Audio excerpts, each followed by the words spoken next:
हाँ तो भाई और बहनों, कैसे हो आप लोग। आज मैं आप लोग के लिए लाया हूँ एक और मूवी का एक्सप्लेनेशन जिसका नाम है लूसी। बहुत ही गजब की मूवी है, वीडियो को एंड तक देखना। तो भाई ये जो मूवी है ना, ये एक हाइपोथेटिकल कॉन्सेप्ट पे बेस्ड है। इस मूवी में बताया जाता है कि इंसान अपने 100% ब्रेन का यूज नहीं करता, बल्कि वो कुछ ही पार्ट का यूज करता है। वैसे तो तुम्हारे आसपास ऐसे कई सारे लोग होंगे यार जो साला अपना दिमाग ही नहीं यूज करते, पर यार ये ना साईफाई मूवी है, इसमें ऐसा बताया गया है। ये थोड़ा अलग कॉन्सेप्ट है, ठीक है। तो ये मत बोलना कि यार हमारे आसपास के लोग तो या फिर मेरे दोस्त तो दिमाग ही नहीं यूज करते। ये मूवी है तो इसको उसी हिसाब से देखना। हालांकि अभी कुछ टाइम पहले एक रिसर्च आई थी जिसमें मैंने भी पढ़ा था कि यार लोग अपने 100% ब्रेन का ही यूज करते हैं। ये एक गलत फहमी है कि आदमी अपने ब्रेन का कुछ ही पार्ट यूज करता है। अब सच्चाई क्या है यार, ये तो भगवान ही जाने। पर अपन अपनी मूवी की स्टोरी की तरफ चलते हैं। तो भैया मूवी की शुरुआत होती है अपनी हीरोइनी लूसी से, यानी स्कारलेट जॉनसन से। लूसी एक 25 साल की अमेरिकन सिटीजन है जो ताइवान में पढ़ाई करने आई है, और ये जाड़ा पाड़ा है इसका बॉयफ्रेंड रिचर्ड। अब ये साला रिचर्ड अपनी हीरोइनी को एक ड्रग डीलर के पास भेजता है एक ब्रीफ केस डिलीवर करने के लिए। अपनी हीरोइनी का ना मूड नहीं रहता उस काम को करने का, पर अपने बॉयफ्रेंड की बात में आके ना वो उस ब्रीफ केस को डिलीवर करने के लिए मान जाती है। और फिर वो इस होटल में जाती है उस ब्रीफ केस को डिलीवर करने, और उसका बॉयफ्रेंड बाहर से उसे देख रहा होता है। अब अपनी हीरोइनी लूसी होटल के अंदर जाती है, जहाँ वो रिसेप्शन पे इस कांचे से मिलती है। वहाँ जाकर वो इस कांचे से बोलती है कि मुझे मिस्टर जैंग से मिलना है, और अपना ये कांचा मिस्टर जैंग को फोन लगाता है। अब मिस्टर जैंग उधर से मिलने वाले का नाम पूछता है, तो लूसी घबरा जाती है और उसे अपना नाम बता देती है। अब अपनी लूसी को समझ आ जाता है कि साला दाल में कुछ न कुछ तो काला है, और वो जल्दी करने को कहती है। पर ये रिसेप्शन वाला कांचा उसे कहता है कि मिस्टर जैंग आ रहे हैं, आप यहीं पर वेट कीजिए। और कुछ देर बाद आते हैं ये साले सांड के बच्चे। अब इनको देखते ही अपनी लूसी समझ जाती है कि साला दाल में ही कुछ काला नहीं है, पूरी दाल ही काली है। उधर अपनी हीरोइनी के बॉयफ्रेंड इस रिचर्ड में भी कोई गोली बेल देता है, और ये भी उधर निपट जाता है। फिर इन पहाड़ों की गैंग अपनी हीरोइनी को पकड़ करके ले जाती है, और उसे उसी होटल में ले जाकर एक चेयर पर बैठा देते हैं। अब उधर आता है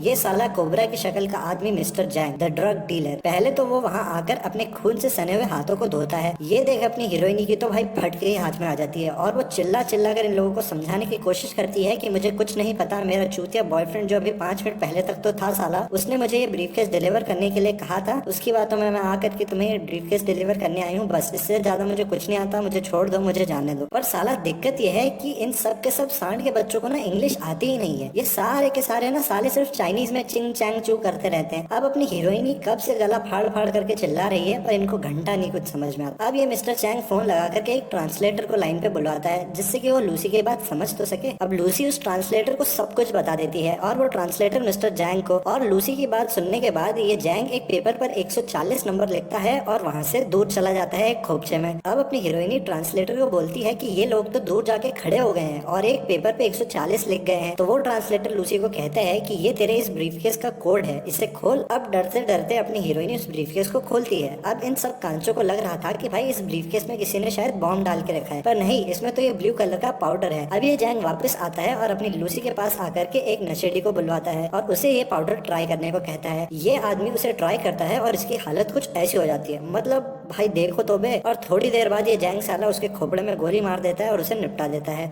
और फिर ये अपनी लूसी को कहता है कि मेरे पास तेरे लिए एक जॉब है। अब कहानी पहुंचती है एक कॉन्फ्रेंस में, जहाँ ये साइंटिस्ट मैनुअल नॉर्मन लोगों को ब्रेन और उसके बारे में अपनी रिसर्च बता रहा है। वहाँ ये सबको बताता है कि इंसान अपने ब्रेन का 10 से 15% भाग ही यूज करता है, और अगर वो इससे ज्यादा यूज करे तो बहुत कुछ कर सकता है। और वो ये भी बताता है कि डॉल्फिन इंसानों से ज्यादा अपना ब्रेन का यूज करती है, जिसकी हेल्प से वो अपने खुद का एक इकोसिस्टम बनाती है, जिससे वो नदी में आराम से तैरती है। अगर हम भी अपने ब्रेन का 20% भाग यूज करने लगे तो हम न केवल खुद को बल्कि दूसरों को भी कंट्रोल कर सकते हैं, और भी बहुत कुछ कर सकते हैं। और जिसे हम दैवीय घटनाएं कहते हैं या फिर कुछ जादू कहते हैं, हम वो सब कर सकते हैं। वो ये भी बताता है कि अगर हम अपने ब्रेन का इतना ज्यादा यूज करें तो हमारे सेल्स या तो और ज्यादा डेवलप होंगे या फिर वो मर जाएंगे। अब एक तुम्हारी तरह ही होशियार बच्चा इससे पूछता है कि सर क्या हो अगर हम अपने दिमाग का 100% यूज करने लगे। अब ये सुनते ही भाई अपना साइंटिस्ट नॉर्मल उससे कहता है पता नहीं यार, इसका तो शायद अंदाजा लगाना भी मुश्किल है। उधर उस होटल में लूसी की नींद खुलती है और वो देखती है कि उसके पेट में किसी ने चीरा लगाया है और कुछ काटा पिटी भी की है। इतने में वहाँ ये कांचा आ जाता है और उसे जल्दी कपड़े पहन करके तैयार होने को कहता है। फिर अपनी हीरोइनी को वहाँ से दोबारा से मिस्टर जैंग के पास ले जाया जाता है।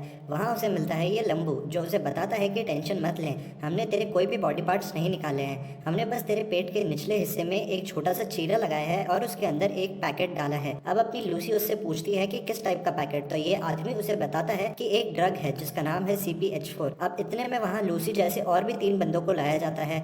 अब ये मिस्टर जैंग और ये लंबू इन लोगों को अपनी अपनी होम कंट्रीज के पासपोर्ट देते हैं और उन्हें कहते हैं कि जब तुम लोग अपनी होम कंट्री में पहुंच जाओगे तो वहाँ पर हमारे लोग तुम्हें दोबारा से पकड़ लेंगे और तुम्हारे पेट में से ये पैकेट निकाल लेंगे और उसके बाद तुम लोग फ्री हो, जहाँ जाना चाहो वहाँ जा सकते हो। पर इसके बीच में किसी ने भी तुम में से होशियार बनने की कोशिश की या पुलिस को बताने की कोशिश की तो हमें तुम्हारे और तुम्हारी फैमिली के सारे एड्रेसेस पता है, तो फिर आगे तुम समझ लो क्या होगा। और ये बोल करके फिर इन सबको वहाँ से ले जाया जाता है। अब अपनी लूसी पहुंचती है इन कांचों के पास। वहाँ ये कांचे लूसी को छेड़ने लगता है पर अपनी लूसी उस पर चिल्ला देती है और ये सुन के इस कांचे का बहुत ज्यादा गुस्सा आ जाता है। तो ये अपनी लूसी को नीचे गिराकर उसके पेट में लात ही लात मारने लग जाता है और उसे चोटिल कर देता है और इसी वजह से उसके पेट में पड़ा वो पैकेट फट जाता है और उसके खून में घुलने लग जाता है वो CPH4 ड्रग। अब जैसे ही वो ड्रग लूसी के पेट में घुलने लगता है तो उससे लूसी के साथ कुछ अजीबोगरीब होने लग जाता है और उसकी आंखें अचानक से नीली पड़ जाती है और फिर वो थोड़ी देर बाद अचानक से उठ करके चेयर पर बैठ जाती है। अब थोड़ी देर बाद एक कांचा आता है लूसी के पास। उधर अपनी लूसी उसे मार देती है और फिर बाहर आकर ये बचे कुछ कांचे जो रहते हैं ना, जिसने इसके पेट पे लात मारा था, ये उन लोगों को भी सबको मार देती है और फिर वहां से टैक्सी में बैठ करके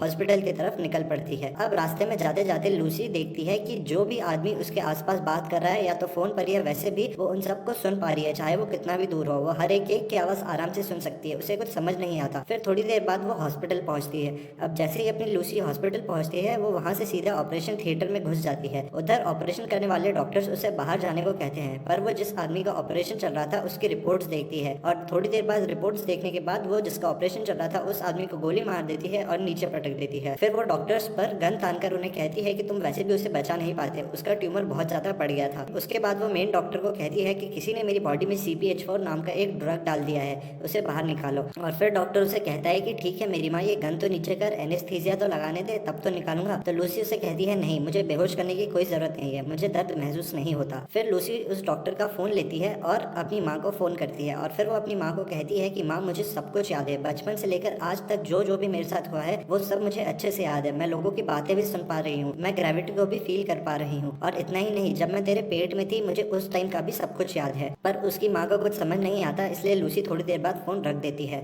उधर वो डॉक्टर उसके पेट में से वो ड्रग निकाल लेता है और उस ड्रग में से आधा ड्रग अपनी लूसी की बॉडी में ऑलरेडी घुल चुका होता है। अब लूसी उस डॉक्टर से पूछती है कि ये CPH4 क्या है। तो डॉक्टर उसे कहता है कि ये एक ड्रग है जो औरतें जनरेट करती हैं जब वो प्रेगनेंसी के छठे हफ्ते में होती है। ये बच्चे की बोन्स और उसकी पूरी बॉडी की डेवलपमेंट के लिए होता है। इसे सिंथेटिकली बनाना बहुत ज्यादा मुश्किल है, पर अगर ये सच में तेरी बॉडी में घुल चुका है तो मैं हैरान हूँ कि तू अभी तक जिंदा कैसे है। अब हॉस्पिटल से अपनी लूसी सीधी जाती है मिस्टर जैंग के पास। वहाँ जाकर वो पहले तो उसके अपलू पपलू टपलुओं को निपटाती है और फिर उसके पास पहुंचती है। आहा, देखो तो साले को, दूसरों की जिंदगियों को झंड करके कैसे ककड़ी लगा के बढ़िया मौज में बैठा है। अब जैसे ही अपनी लूसी उसके पास पहुंचती है वो सीधा जाकर के उसके हाथों में चाकू घोंप देती है, जिसके कारण इसकी शक्ल कुछ ऐसी हो जाती है। अब उसके बाद लूसी इस जैंग से पूछती है उन 3 लोगों के एड्रेस जिनके पेट में CPH4 है, पर ये उसे नहीं बताता। तो अपनी लूसी उसका सिर पकड़ लेती है और उसकी मेमोरी के अंदर भी घुस जाती है और उसकी मेमोरी के अंदर जाकर उन तीनों लोगों की लोकेशन पता कर लेती है। अब लूसी जाती है उसके फ्रेंड के घर। वहां जाकर जैसे ही वो उसे गला लगाती है तो अपने आप ही वो उसकी पूरी बॉडी को स्कैन कर लेती है। फिर वो उसका लैपटॉप लेती है और खटाखट पता नहीं क्या ही क्या पढ़ने लग जाती है। फिर वो अपने साइंटिस्ट नॉर्मन के बारे में भी पढ़ती है और आज तक उसने जितने भी रिसर्च पेपर्स पब्लिश किए थे उन सबको भी पढ़ डालती है और फिर उसे कॉल करती है और कहती है कि मैं लूसी बोल रही हूँ और मैंने तुम्हारे सारे के सारे रिसर्च पेपर्स पढ़ लिए हैं। ये सुन के अपने साइंटिस्ट नॉर्मन को बहुत अजीब सा लगता है और वो बोलता है कि क्या तुम मेरे साथ मजाक कर रहे हो, क्योंकि आज तक मैंने लगभग हजारों ही रिसर्च पेपर्स पब्लिश कर चुके हैं। पर अपनी लूसी फिर थोड़ी देर बाद उसके सामने रखी टीवी में देखने लग जाती है और उसे सब कुछ बता देती है